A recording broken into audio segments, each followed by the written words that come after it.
regulations that he says censor business owners by preventing them from advertising. After Mississippi legalized medical marijuana for people with debilitating conditions in 2022, Clarence Cocroft II opened True Source Medical Cannabis in Olive Branch, Mississippi, but he says he's struggled to reach customers because Mississippi's Department of Health has banned medical marijuana businesses from advertising in any media. That violates business owners' First Amendment rights, Cocroft's attorneys wrote in a lawsuit filed in the U.S. District Court of the Northern District of Mississippi. In a quote, all I want to do, like any other business owner, is have the opportunity to advertise. If I pay taxes in this business, which I do, I should be able to advertise, Cocroft said in a news conference. All I'm asking from this state is to provide us with some liberty that they've provided other businesses. Cocroft, who is represented by the Institute for Justice, sued the leaders of the state's Department of Health, Department of Revenue, and Alcoholic Beverage Control Bureau. The lawsuit accuses state regulators of prohibiting business owners from engaging in truthful commercial speech to promote their legal businesses, which attorneys argue violates the First Amendment. Under the ban, Clarence cannot advertise in any media. He cannot place any ads in any newspapers or magazines or television or radio or even on billboards that he already owns, said Carton Marquez, one of Cocroft's attorneys. The First Amendment does not allow a state to completely censor a legal business if it is legal to sell a product, if it is legal to talk about that product. A spokesperson for the Mississippi Department of Health did not immediately respond to an email requesting comment on Tuesday. A spokesperson for the Department of Revenue said the agency had not heard about this lawsuit, and Arkansas, Louisiana, and Alabama also have regulations that prohibit dispensaries from advertising through public mediums, but Cocroft's attorneys said Mississippi's regulations are more stringent than those in neighboring states. Mississippi's law allows parties to buy up to 3.5 grams of cannabis per day and up to 6 days a week. The state health department cannot prevent dispensaries from placing appropriate signs on their properties or displaying products they sell on their websites. All other advertising restrictions are up to the health department, which prohibits dispensaries from advertising or marketing in any media, they say.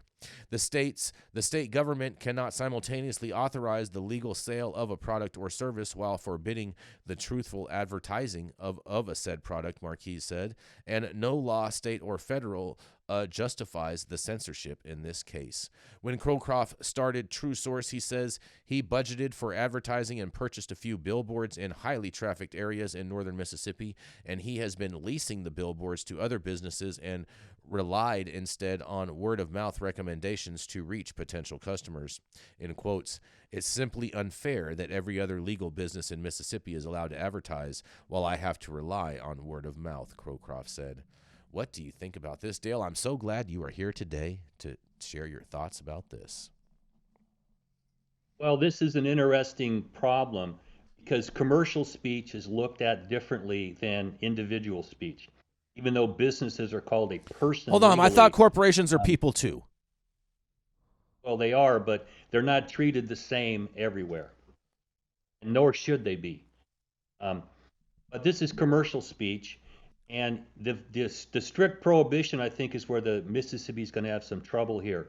If they had reasonable restrictions, and reasonable restrictions are in the eye of the court, not in the eye of us. Because we have restrictions here in California I think are absolutely ridiculous, okay? But in the eyes of the court, they're reasonably related to try and protect children and things like that. Oh, but a complete prohibition is where I think they're going to have some trouble here. Because if it's lawful, then, like I was saying, the truthful advertising is a problem for the state to completely prohibit it. Mm-hmm. And I think this is going to set some precedent, hopefully, for if it goes up into to the appellate courts, because I don't know that Mississippi's parsed out this federal prohibition problem yet. We have in California, because we found a long time ago that federal law does not preempt California statutes. We have advertising statutes. So I think they're going to have to parse that one out too, because it is still federally illegal to do this. These are state laws, and there's shared jurisdiction over cannabis between the feds and the state. So it's going to be a little complicated there. But it sounds like we need some precedent coming out of, especially one of these very conservative southern jurisdictions, look at the free speech part of this and tell the government, no, you don't get to do this. Mm-hmm. Have some restrictions, but don't completely prohibit it. Yeah, exactly. I'm waiting to see. I'm waiting to see what happens with this. I just got my popcorn ready. You got any thoughts on this, Rico? Save the children. Save the children. Save the children. Yeah.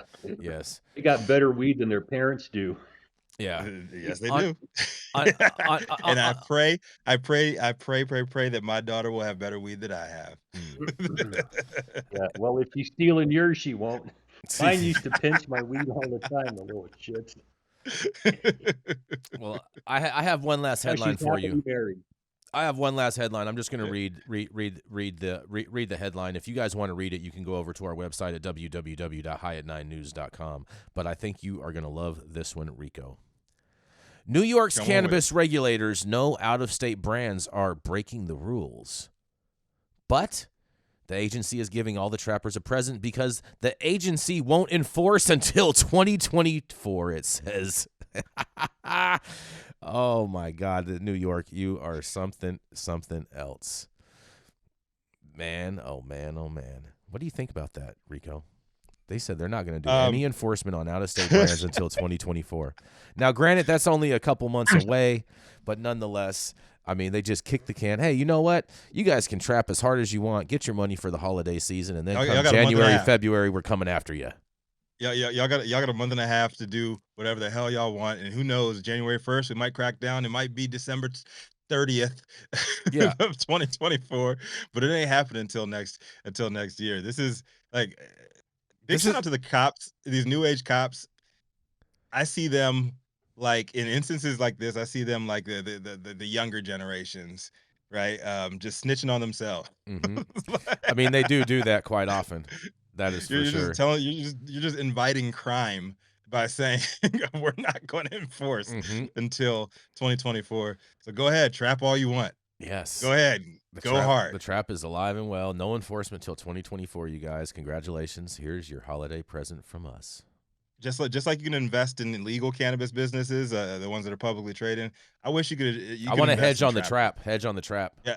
I wish you could invest in trappers. Yes. So, well, you can, Rico. You can invest in trapper keepers. I want to buy lots of options. Buy calls right now on the trap market in New York because it's been in a low. Oh yeah. I think it's a recognition they can't enforce these laws. Mm-hmm. I mean, they're going to try. Remember when we had the sunset of SB 420 here in California? Yep. Where all the basic trap was going to go away. Mm-hmm. Well, it went away, and it's like, now what do we do? There's still greenhouses everywhere, trap shops on every other corner. Yeah, it didn't go away. Now? It didn't go away, just like it ain't ever going to go away in New York. Yeah. I mean, it'll never completely go away, but this is why those MSOs have that big lawsuit against the state of New York because of shit like this. when Mayor Adams came out there in the beginning and said, "Oh, he's got much more problems right now. Be smart about it, but my dream is to have people, growing marijuanas on top of every building." Like, dude, oh, man. You said you're not going to enforce. Why not quietly go into that agreement and just say like, oh, we're not going to enforce, and tell the cops that behind closed doors, but instead you're going to say this kind of stuff publicly, thinking that these trappers ain't going to do what trappers do. He has to say, come on, man. He has to say all those things publicly because the FBI took all of his phones. It's true. Facts. He's got the FBI microscope up his ass. Mm-hmm. Yeah. We're fully cooperating. Yeah. But that microscope didn't have any lube on it when they shoved it up his ass. So good luck. Yeah. Right. I would like to say, a wee bit of empathy, going out to the enforcement in New York, because they're dealing with a lot of stuff. What do you mean? They're on vacation. They're not doing anything. They're just sitting behind their desk, just getting paid to do nothing. They're getting a lot of stuff on their plate all at once right now, and you have like the liberalization of laws. Number one, I never took you for a regulator sympathizer. After and they have a cop at the head of everything. allegedly corrupt cop Hmm. running New York City right now. And if you are, whether it's a straight laced cop, a regular cop, or a dirty cop, like what direction are you gonna go? Hmm. Which path are you going to choose? Yeah, I I don't feel you. know. I feel you. I just never I took don't you know. for a They chose that. regulator. I just never took you They chose for a. that job. I just never took you Well, for a and regulator and then sympathizer. guys, imagine that you own a trap shop and they show up and rip you off 3 or 4 times, and you come out guns a-blazing. Yeah. The cops won't show up. Now, here we've Yeah. come full circle with some of the problem. The cops don't want to do this. It's considered soft crime. They don't want to show up, so you take self-help, and it's like there is no compass heading with an easy answer here. That's because they've all they've No. all they've all been defunded and had their whole morale ripped out of them from all that.